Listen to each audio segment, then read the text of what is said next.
Imagine por um momento que nossa realidade tridimensional seja apenas uma pequena parte de um vasto e complexo conjunto de dimensões interligadas.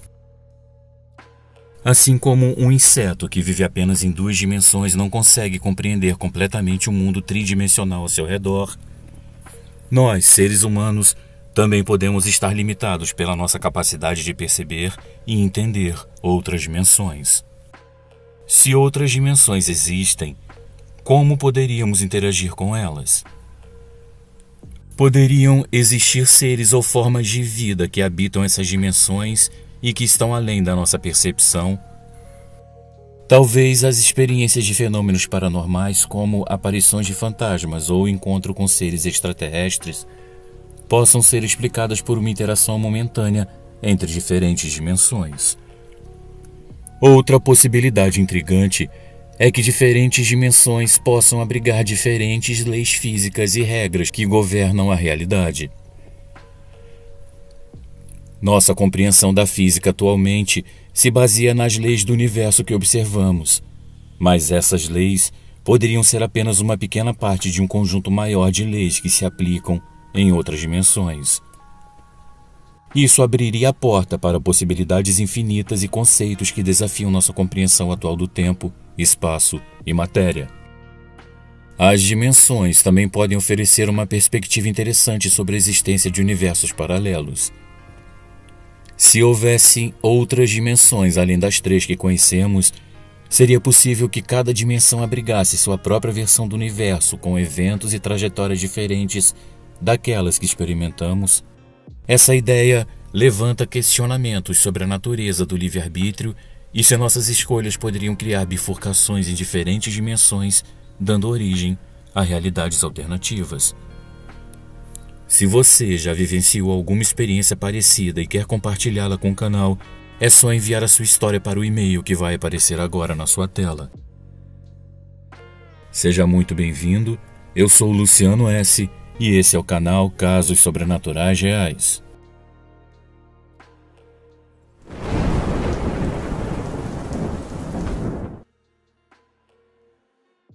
Meu duplo eu.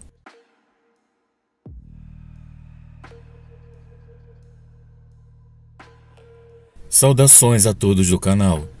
Meu nome é Ricardo Lomba de Araújo e eu vou relatar um episódio que aconteceu comigo há mais de 2 décadas. Eu fui transferido do Rio de Janeiro para Curitiba, onde ficava a sede do Banco Bamirindos, que atualmente não existe mais. De pronto, eu não me adaptei ao clima de Curitiba. Portanto, orientado pelo médico otorrinolaringologista, eu realizei uma cirurgia no nariz com ele. A cirurgia foi marcada para ocorrer numa determinada data, mas eu pedi urgência. Nesse meio tempo, surgiu para mim a oportunidade de participar de um torneio de tênis de mesa no Nordeste, e então eu resolvi fazer uma prévia inscrição para o evento. Dias depois, eu recebi uma ligação propondo uma antecipação da minha cirurgia nas vias nasais justamente no dia anterior ao torneio de tênis de mesa, o que não me deu chance de desmarcar a inscrição. No procedimento médico, foi administrado um remédio local à base de xilocaína. Esse medicamento me deixou tonto e meio desorientado, e mesmo assim, após a cirurgia, fui logo liberado para ir para casa. Tudo isso aconteceu em uma sexta-feira à tarde. Eu peguei um táxi na porta do consultório e desci próximo à minha casa. No entanto, eu ainda teria que atravessar a rua para conseguir chegar. Essa acabou sendo uma tarefa bem difícil, pois como eu ainda estava um pouco tonto, fiquei esperando por muito tempo algum vizinho passar para pedir ajuda para atravessar a rua. Chegando em casa, rapidamente eu troquei de roupa e calcei um tênis para ajudar a suportar o frio e me preparar para sair e comprar algo para comer, mas logo desisti e resolvi me deitar. Nisso, eu adormeci e tive um sonho bem demorado. No sonho, eu jogava tênis de mesa e participava de um torneio. Luciano, eu só acordei no domingo à tarde. Portanto, eu dormi durante 2 dias inteiros, coisa que nunca havia me acontecido. Eu acredito que tenha sido um efeito colateral provocado pela xilocaína administrada durante a cirurgia para desobstruir as fossas nasais. Na segunda-feira, eu liguei para o trabalho e avisei ao setor de exportação do banco que eu ficaria uma semana de atestado devido à cirurgia. E na semana seguinte, eu fui ao Clube Thalia, em Curitiba, para fazer um treino leve de tênis de mesa. Então eu fui surpreendido pelo diretor do departamento de tênis de mesa do clube, que me disse o seguinte: "Parabéns, Ricardo. Você agora é o top 3 sênior do Brasil na modalidade tênis de mesa." Eu fiquei atônito de tão surpreso, já que eu raramente participava de torneios promovidos pela CBTM, que é a Confederação Brasileira de Tênis de Mesa. Eu só havia participado de um torneio em São Paulo há meses atrás. Torneio esse que eu acabei perdendo, saindo ainda nas quartas de final. Depois eu fiquei ainda mais estupefato quando o diretor do clube me perguntou se eu havia pago para participar do torneio do Nordeste, e eu respondi que não havia participado do evento, porque eu tive que fazer uma cirurgia na véspera e por esse motivo eu não paguei a inscrição. Ele parou, me fitou por um momento e resolveu ignorar a minha resposta. Novamente ele me parabenizou e disse que ele não só havia pago a minha dívida junto à CBTM, como ainda havia conseguido um patrocínio para todo e qualquer evento e que a confederação ainda pagaria as eventuais inscrições, levando em conta o meu desempenho no torneio e a minha colocação entre os melhores jogadores sêniores do Brasil. Eu fiquei aturdido momentaneamente e sem ação por vários motivos. Primeiro, por ter sido ignorado quanto à minha explicação de que eu não havia participado do torneio. E depois por ter recebido um patrocínio, mesmo não sendo descendente de italianos. E por último, por ter sido considerado top 3 do Brasil na modalidade tênis de mesa. Para não parecer que eu estava sendo paranoico, eu não insisti com a versão de que eu não havia participado do evento no Nordeste e aceitei de bom grado o patrocínio, apesar de que na época eu não precisava tanto dele porque eu participava apenas esporadicamente desses eventos promovidos pela confederação, tendo em vista que eu não era um atleta profissional. Eu fiquei preocupado com o inusitado desse episódio ocorrido e uma tempestade de pensamentos começou a se passar em minha mente. Eu resolvi então tentar esclarecer minhas diversas suspeitas e assim eu resolvi ligar para uma pessoa que eu e toda a comunidade mesa-tenista considera ilibada e extremamente correta. Seu nome era Fernando Orlando, que na época era funcionário da CBTM. "Bom dia, Fernando. Aqui é o Ricardo Lomba. Desculpe por não ter desmarcado minha inscrição no torneio que ocorreu no final de semana passada no Nordeste. Por favor, poderia devolver o dinheiro da inscrição para o Clube Thalia em Curitiba, uma vez que eu não participei. Eu até envio meu atestado para provar que eu fiz uma cirurgia nasal na véspera." Ele me respondeu, me perguntando que história era aquela que eu estava dizendo. Ele dizia não estar entendendo nada. Eu então disse que o Júlio, que era o diretor do tênis de mesa do clube, estava achando que eu havia jogado o torneio e por isso havia pago a minha inscrição. Ele pareceu bastante confuso ao telefone, então me disse que ele havia me visto jogando diversas partidas e que eu ainda havia assinado todas as súmulas. Ele disse só não saber se eu havia chegado à final do torneio.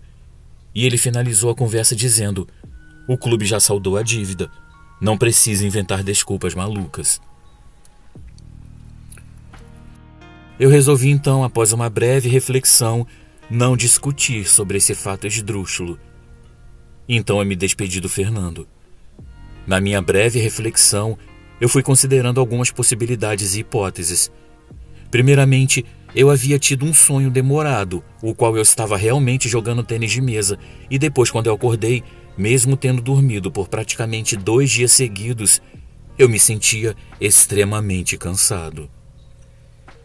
Luciano e amigos, acreditem ou não, situações como essas eram recorrentes em minha vida. Já houve casos anteriores e um deles aconteceu no meu trabalho.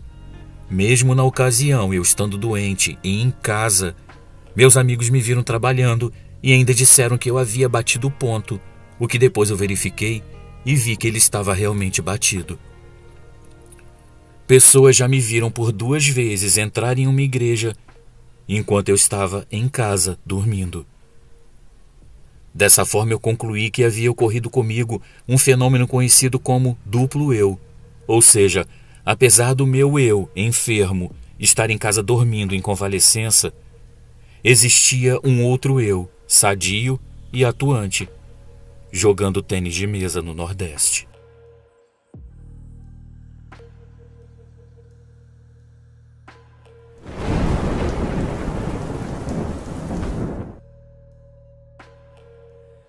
Meu parto.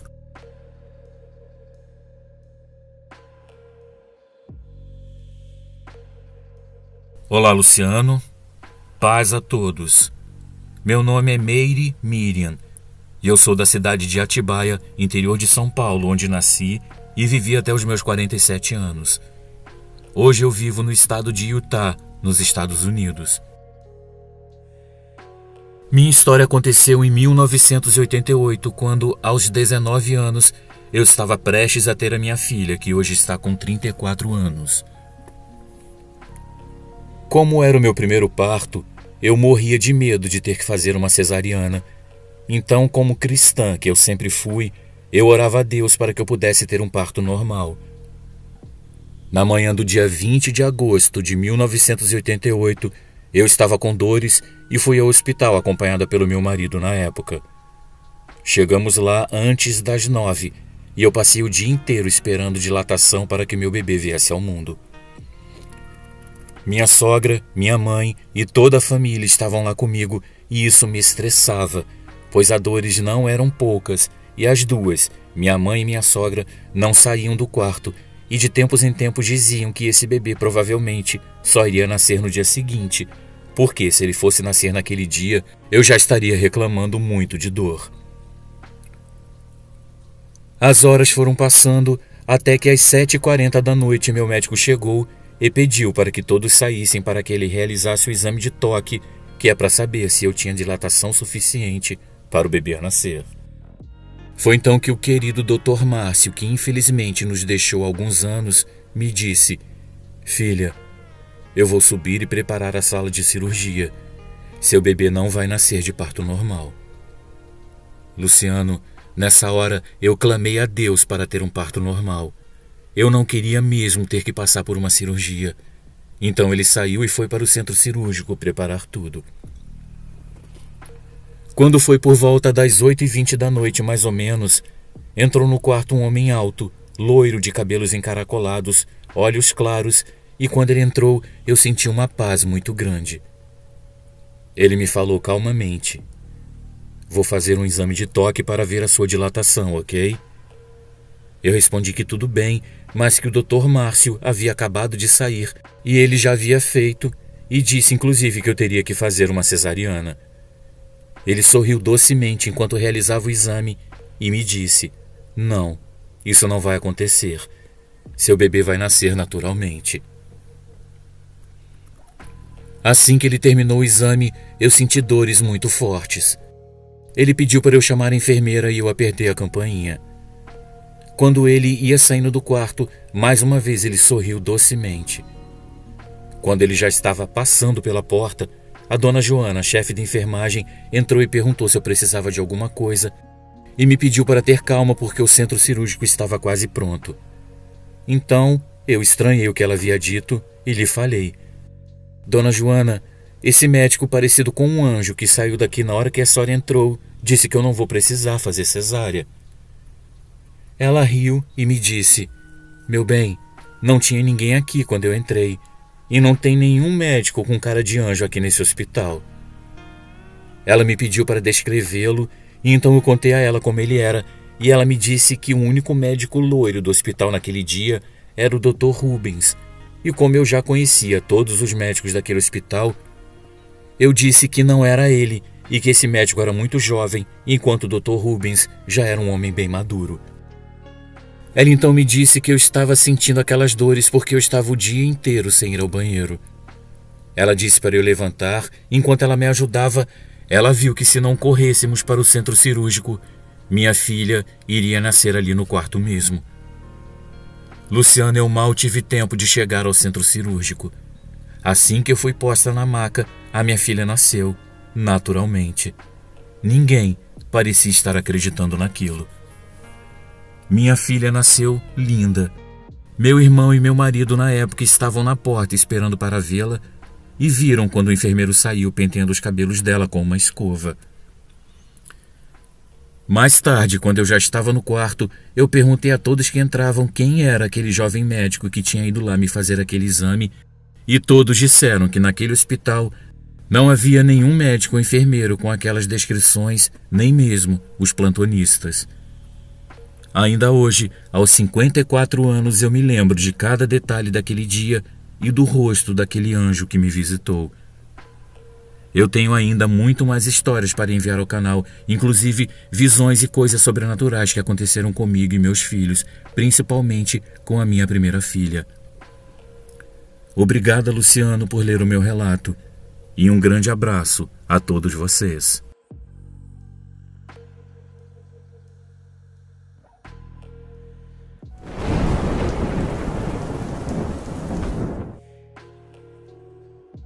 Os fantasmas da minha vida.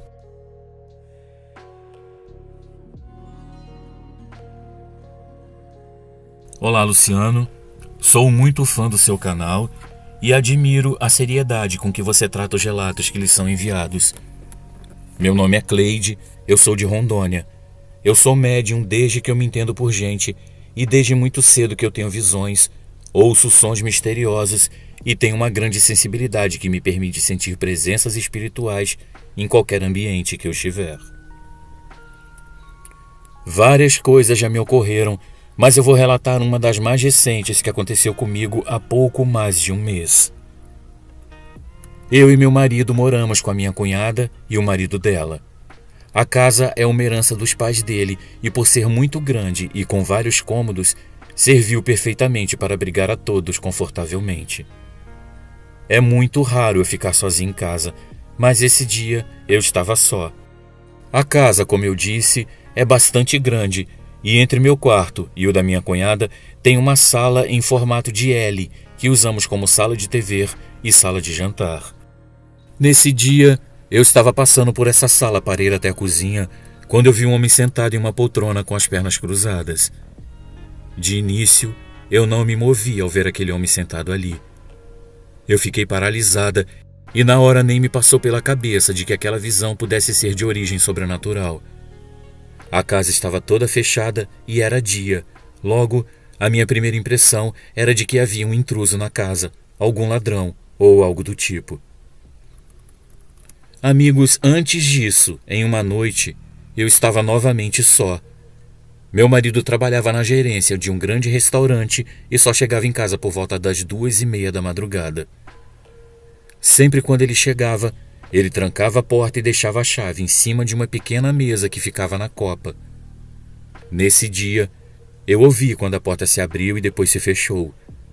Também ouvi o barulho da chave sendo colocada em cima da mesa, mas eu não vi quando ele entrou no quarto. Eu fui ver o que estava acontecendo e não havia ninguém na casa. A chave estava na porta e não havia ninguém lá. Então eu voltei para o quarto e, ao me deitar, eu novamente ouvi o mesmo barulho na porta e o mesmo barulho da chave sendo depositada em cima da mesinha. Mas dessa vez eu não tive coragem para descer para ver o que era. Depois desse episódio, luzes vermelhas começaram a aparecer na porta do meu quarto. De madrugada, eu acordava com a luz entrando pelas frestas da porta. Ela ficava ali circulando ao redor da porta por várias noites, até que, em uma noite em especial, eu acordei o meu marido para que ele visse. Ele disse que até chegou a ver, mas disse que deveria ser alguma luz vindo da rua, como faróis de algum carro, e me mandou voltar a dormir. Até que, em uma noite, eu vi uma coisa na sala da minha casa. Quando eu fui apagar a luz, eu senti uma presença lá, mas eu não vi nada até a hora que eu apaguei a luz e tudo ficou escuro. Quando eu me virei, eu vi uma pessoa de pé, parada, ali na escuridão. Eu só via o vulto dela, e quando eu vi seus olhos vermelhos brilhando no escuro, eu soltei um grito e meu marido veio correndo, acendeu a luz e me encontrou chorando apavorada. Ele não acreditou em mim quando eu contei o que eu havia visto, mas aquela mesma noite ele conta que foi acordado por um bicho dentro do quarto, ao lado da cama dele. Ele disse que aquela criatura se parecia com um cachorro, mas fazia ruídos como se fosse um porco. Ele não quis tocar mais no assunto e nem me dar mais detalhes sobre aquela visão. Luciano, sempre que eu vejo essas coisas e tenho o pressentimento de que algo estranho está prestes a acontecer, algo realmente acaba acontecendo. Eu sempre sonho que estou lutando contra vários demônios. Eu sempre ganho deles, mas eu gostaria de um dia saber o que esses sonhos podem significar.